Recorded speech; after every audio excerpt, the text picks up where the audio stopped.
Today's video is all about my biggest fear coming true and how I dealt with that. So today's story, I am going to be sharing a story that happened fairly recently. I think it was maybe a couple of months ago, and some background information. I am somebody that has a pretty severe phobia of sick. It's called emetophobia. It's actually a really common phobia, especially among women between age 20 to 30. I'm 25, I'm bang in the middle. And to be honest, I've had this fear for a very long time. I mean, the difference between fear and phobia is pretty big, and I think this phobia of sick has kind of like ruled a lot of my life and ruled a lot of my mental health. I think it's the reason my OCD has been more severe. It's the reason my agoraphobia has been more severe. It's like there's been points in my life that I really would rather have died than been sick. And of course, across the years, I have encountered sick in different ways. Like I used to work in a pub, so obviously I had seen people being sick from drinking too much or whatever. And while that was very hard, it's kind of not as difficult when I know it's not a sickness bug. For me and my emetophobia, it's more if I can get sick from it, or like me getting sick, or hearing other people being sick or whatever in a safe space that's all very difficult for me. And for the last 4 years, pretty much, I lived on my own, in a little safe flat away from humans where I could just be by myself and I knew nothing bad was going to happen because it was just me. I also luckily have fallen into the world of anti-nausea tablets. If you're somebody that's emetophobia watching and you've not heard about anti-nausea tablets, in particular cyclazine, it's changed my life. It's made things so much easier. But a couple of months ago, me and Drew have been living together about 6 months, maybe 7 now. And a couple of months ago, he had been out and he'd been drinking. And I was lying in bed, fast asleep. I didn't even hear him coming in. And I woke up to the sound of somebody being sick. I was like, no, that's not someone being sick. Like, because my imagination, as you can imagine, most people with anxiety imagination is pretty vivid. And so I thought I've heard things like that a million times before, and it's been a seagull or it's been something random. But it was my worst fear come true, and it was happening. And I was like, almost like glued to the spot with like, what the hell am I meant to do? It was probably about 4 a.m, and I was like, oh my God, I can't believe this is actually happening.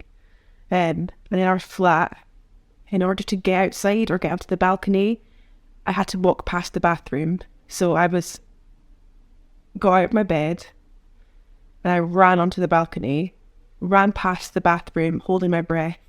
I actually grabbed a mask. Luckily, we are in the COVID times, and so we all have masks in our homes. And so I grabbed a mask and went to the balcony, and I was kind of beside myself, and I was panicking. And I sat there at 4 a.m. on the balcony in the freezing cold.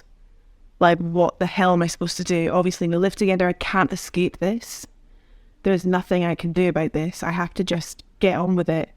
And so at about 4:30 in the morning, I've been sat out there for like half an hour. I phoned my dad. Obviously, he was asleep, so he never picked up. And I was like, I can't actually go back in there.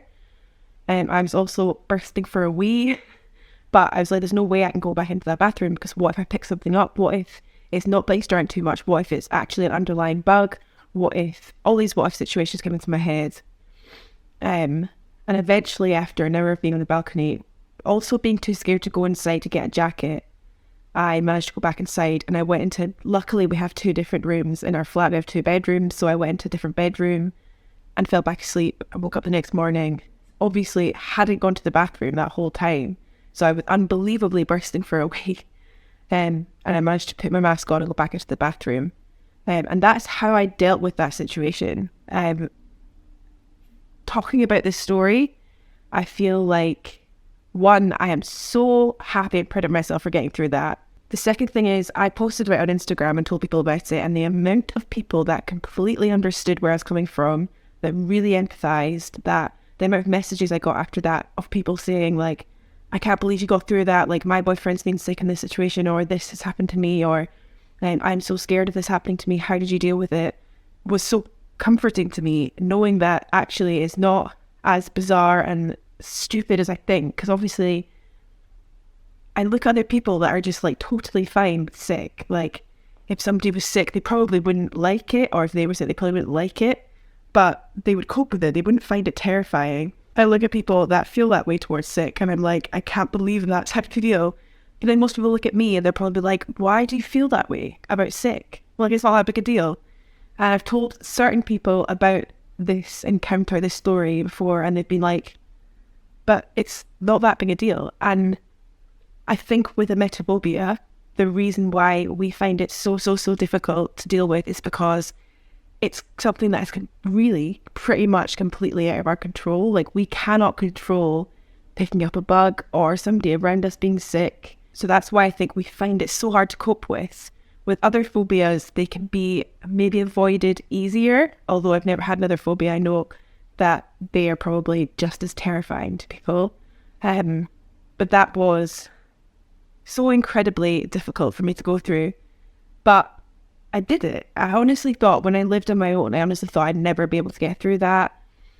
But I did. And this was a couple of months ago. I think within a few days, I was pretty much fine. Like, I obviously bleached the whole bathroom and was like terrified and wore a mask for a few days. Then I realised this is all okay. This is actually fine.